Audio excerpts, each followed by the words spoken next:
around with? Yeah, I think the early days of it were thinking, I think they sort of avoided it with the thought of it as just a fad. Sort of like we'll just lay low until the next thing comes along. And I think, what they're fundamentally realizing is that it's a change in how consumers connect and do things. So the big thing for me is people think of social media mostly as this conversation thing, the way in which a brand will interact with its consumers. I think that the fundamentals of social media are a little different. I believe them to be about sharing and collaborating. I think that's the real first step to making anything social. And so that's where I sort of see the best first step happening for most retailers, which is enabling and empowering consumers and even your own internal staff to really think about ways in which you can share and collaborate on material to empower people, make people just smarter and better what they do. So when you talk about internal staff, obviously there's some challenges, just the way traditional retail is laid out, particularly with, people want their, customer service reps on the floor selling basically. Any advice or any suggestions on how retailers could engage actual store staff? Well, look, people don't sell unless they know how to sell, and the reality is people don't, people who are walking into stores want to buy from someone who's really, really informed, and I think the ability for people on the floor to transform that experience beyond just the doors in which they work is paramount. And so the ability to be, even in a place like Twitter search or Facebook, and to be listening for the types of conversations around the brands you sell provide an amazing platform to really connect. What can you speak to as far as ROI and maybe different ways to look at it, or measurement and things of that nature? I think for me the paradigm shift on social media and ROI really came from a conversation that I was privy to, where Richard Binhammer from Dell was talking to a group of senior executives, and he essentially said, ROI is this sort of weird accounting term that takes into account all these areas of business. And that the way he approaches it, and now it's the way definitely I approach it, and I guess I was approaching it that way without sort of being able to vocalize it, is what are the overall business objectives? And you break those business objectives down into singular action items, and then you say to yourself, can social media help me get to those objectives?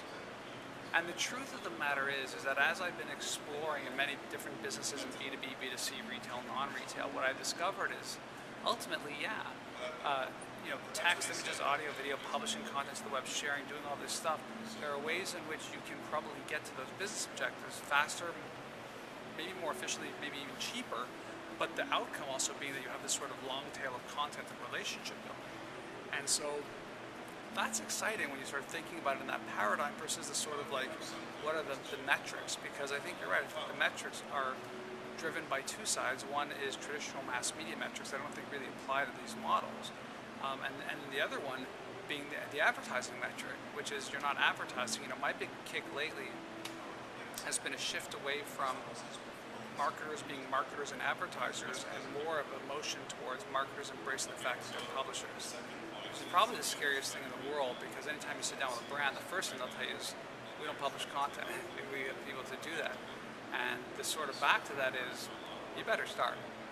Because that is the sort of real realities of our new world. What's your impression of the importance of training and policies and things of that nature?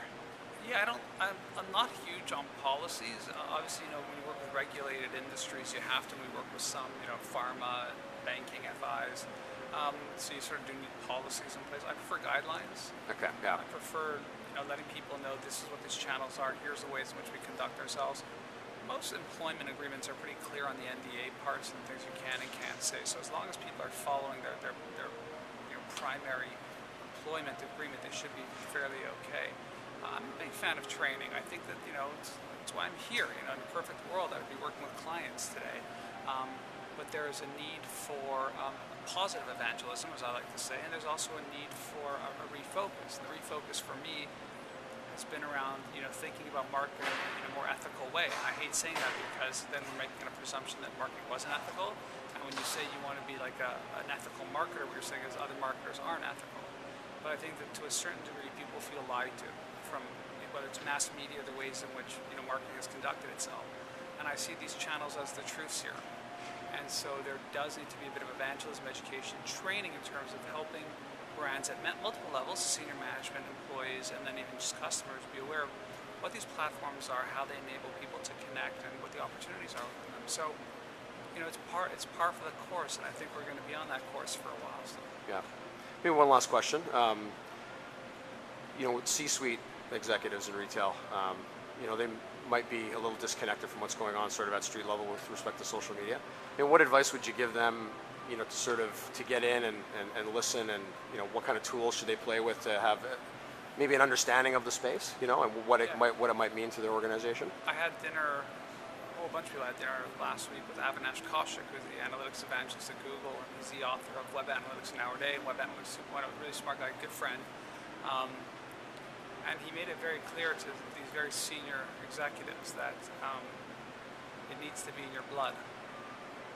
And we should be talking about that comment and how Avinash said it later. But it was very profound, I felt, because I may not have grown. I pretty much did grow up with a computer in my house, although I remember when there wasn't one. I remember when there wasn't internet. He wasn't saying to hire 15-year-olds to run your marketing. What he was saying is that you have to put it into your blood. You can't just sit on the sidelines and think, well, it's a fad, it'll go away, it's another channel. It is, the primary place people go to learn about brands these days. And so whether or not you're born with it or not is irrelevant. You have to get it in your blood. And for me, it's about that. So, will Google Reader help them? Maybe. Will Google Alerts help them? Maybe. Will a Twitter search help? Maybe. But nothing's going to help if it's not in their blood. So for me, it really is about engendering that ideology, which for me was really profound. It becomes almost about culture in the end. Well, it's culture, but I think at the C-suite, if it's in your blood, you believe it intrinsically. Right. It's not something that you could then say, well, it's not important then. So I think that for me was the bigger shift. All right. Well, thanks so much. Looking forward to your keynote. And me too. Rich Joel. 6 degrees of separation. Sorry, 6 pixels of separation. 6 pixels, pizzas, yeah. Thanks a lot. You got thanks.